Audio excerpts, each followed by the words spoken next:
Barcelona 3, Real Madrid 2. Barcelona, the Copa del Rey champions. How you doing, Abdul Mutalim? Good evening.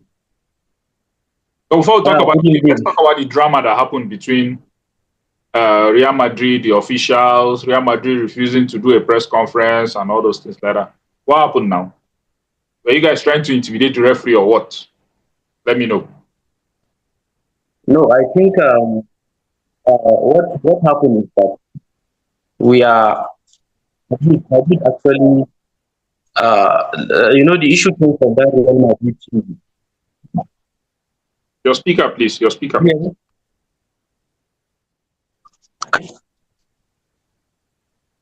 Can you hear me?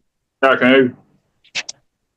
The issue came from that Real Madrid TV, and Real Madrid TV, started posting some videos and all that. So and I think to me, I don't see any fault with what Real Madrid have done, whether from the president or from Real Madrid TV. It's obvious. I've said this time and again that referees are always like a gods in football. They'll just blow whatever they like.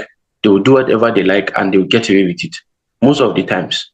So and the fact is that it's not only Madrid. It's not only Madrid that is affected. Even the Barca themselves, they're affected by the refereeing decisions. But given the fact that they are it's mostly in their favor, so they don't tend to bother that much. Then like we've seen during the Xavi era, he complained about referee, especially this particular referee. Xavi complained about it. So it's not like this is the first time that I complain about the referee or something. So and the RFEF in Madrid, like what they did was something that I did not even imagine. Like this is the first time. I don't know, maybe it has happened somewhere, but this is the first time that we've seen referees doing press conference before the Yeah, final. I was surprised to Referee see a press doing press conference. I've conference. never seen that. I said, what's going on? Like, is it not coaches and teams that do press conference? Why are referees? And immediately in the press conference, the referee started crying. That his children were intimidated in school, blah blah blah, and the other one was saying that he was consoling him that we're going to be strict. So with the two of them, automatically they are emotionally unstable and they are not even supposed to referee that much, from what they've said. If the management asks you to come and do press conference, you need to come out whatever is happening behind the scene. You're a man, you're not a woman. You need to come out and talk with your bold face and talk, okay, this is what's happening. We are aware of the pressure and everything, but we're going to do our best. That's not what you say. But you not come out and start crying, and the other person is saying, what do you call it? Is saying that we're going to be strict. Definitely, the opposing team will always feel that something is fishy somewhere. It's just like a judge coming out to make a public statement that he's going to be strict because the other party is, maybe let's say the defending counsel is trying to blackmail him or something. He's automatically unfit to be the judge in that case, because you've already shown that you've taken a side, whether or not you're going to execute it in the field of play. So that one, me, I don't even like talking about referees that much. But I think that's just it. I don't think what Madrid fans have been saying, that Madrid is probably wrong in doing all those things. I don't see anything wrong with that, because somebody has to stand up to those referees. Somebody has to just stand up to them, because what they are doing, not just to Madrid, is getting too much. The same foul would be done against what do you call it? Is it Dani Olmo or Lewandowski to be a penalty? In another game, it's not a penalty.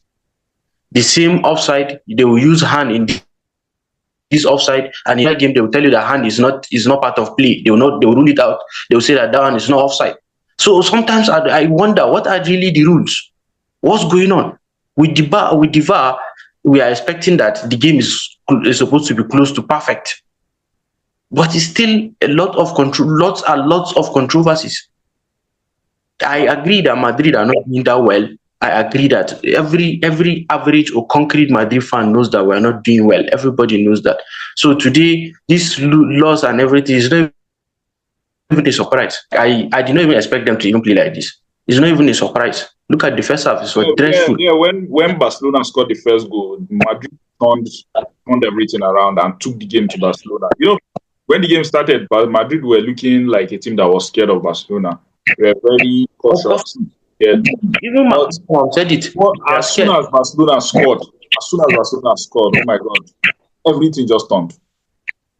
And this is exactly one of the problems with Carlo Ancelotti's Madrid. The moment we are in a lead, or the moment we have the momentum, we tend to drop. That's our problem. We went back and scored. We equalized. We scored the winner. I think in the 70 something minute or something like that. We scored the winner, and immediately we scored that winner. I was celebrating. At the same time, I was like, I don't know which adjective to use. I was kind of worried because I knew that Madrid will start defending. Automatically, they will start defending. Every living thing, everybody, every football lover knows that with that momentum that you have, you press, you go for the next goal, so that even if they equalize, you can be able to keep at least one goal difference. But immediately we scored that second goal, we started defending. We all went back. And the thing is that we are dreadful in defense. The moment we say that we're going to defend, they will definitely score us. That's just it. Because our defense is in shambles. We just cannot do anything in defense. So, and that's exactly what happened. And then throughout the extra time, we were on top. Throughout the extra time, we were on top. Yes, they had some chances, but we were still on top. And we couldn't utilize our chance. And another thing that got me angry is the fact that when Hendrik came in, I was happy. I was like, okay, yeah, good. We needed somebody that can beat the outside trap. And to my amusement, Ancelotti did his thing. Hendrik was pushed to the wing. So you see, this is the problem. I keep saying it. Somebody would look at Madrid from first half to the extra time, and he will tell me that next season that Ancelotti should continue coaching this team. Wallahi, even if we are going to buy from Wits, we are going to buy Haaland, we are going to buy Van Dijk, we are going to buy all the defenders that you know in this world, all the strikers, all the midfielders. We are going to be in disarray with Ancelotti. The guy is clueless. He doesn't know what to do. So, He does. so He just now that you've doesn't. lost this Copa del Rey, now what do you want the board to do to Ancelotti? Of course, I think they are going to have a board meeting. I think I saw that somewhere. They are going to have a board meeting. Is it tomorrow? So to decide whether they will bring in the new coach to come and pick up and from now, or maybe allow him to run out the season. And because I think what Madrid Extra has been saying about Ancelotti leaving if he fails in the finals, I think it's some kind of somehow true. I don't know, but we'll get to see tomorrow and next and see what's going to happen in the team. But one thing for sure is that Ancelotti is not going to be our coach for next season. In fact, for the Club World Cup, he's not going to be our coach for the Club World Cup. That's one thing that is for sure.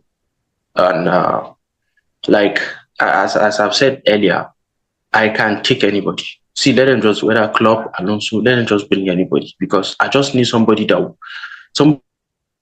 will push it out of these players, somebody that will grow, somebody that will make them grow. Look, well, we were having this discussion yesterday in our page, our TikTok, Madrid fans page, and everybody, most of us, at the end brought out our lineups. And in the end, I said something that we will make our lineup, and Ancelotti will just go and do his thing. And it was exactly what he did. Mendy is just coming back from injury. Bagam, you rushed him because Mendy is one of his favorites. He just cannot withstand seeing Mendy on the bench.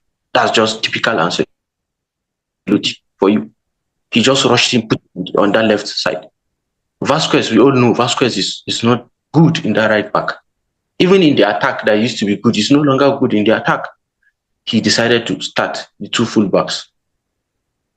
And Valverde, immediately the game started, it was clear that Valverde was instructed to cover for Lucas Vasquez. Lucas Vasquez is there, but Valverde was covering for him. It's like two people that are playing there, making the midfield come short in one person. So if exactly what he did against Arsenal, he decided to play Alaba in the left back, making Bellingham cover for him. When you have somebody that can play well in that particular position, and you have other midfielders that can substitute him in that midfield position. Why doing that? Because he's stubborn. Because no matter what, this is what you do. No matter what happens. Look at Adogula has been giving us good performances for Yeah, he performed very well today. the past few games that he has played. Very well. And everybody was expecting at least Adogula or Madrid to start in this game. And then we didn't see them until the second half. And immediately they came in, immediately Adogula came in, the game switched up. Because he was everywhere. He was the person doing all the passes, he was the person doing all the, beating and everything. He was helping Bellingham because it was Bellingham alone that was doing everything. So he started helping Bellingham. And that was what everybody was expecting. Adogula was everywhere. He was in defense, he was in left back, he was in right back position. Sometimes if Valverde overlaps, you see Adogula will go and cover the right back position. So the guy was practically everywhere. And then just look at what he did in that. Although even me, I don't really blame him that much. Rudiger was not doing well. I think he's injured. I think Rudiger might even be out of the season. So he decided to push Tchouaméni back to defense. And we saw the effect with that Koundé's goal. Because if Tchouaméni was there, Koundé wouldn't have gotten to that goal. So that's the effect. That's the problem. Rudiger, you mean, ba? Rudiger, you mean? Not Tchouaméni. No, if Tchouaméni was there, I know what I'm saying. If Tchouaméni is there in that midfield as a DM, that goal wouldn't have. As a DM, right? As a DM, yeah. That goal wouldn't have stood because he wouldn't have allowed Koundé to even take that shot. Even if Brahim Diaz did not get the ball, he would have at least covered for him. But he was there because he has decided to shift him back to the centre back position. So this is like the problem with this team. Right. Okay. All right. Abdul Muttalib, thank you very much for joining me. I'll see you next time. Yeah. All right. Thank you.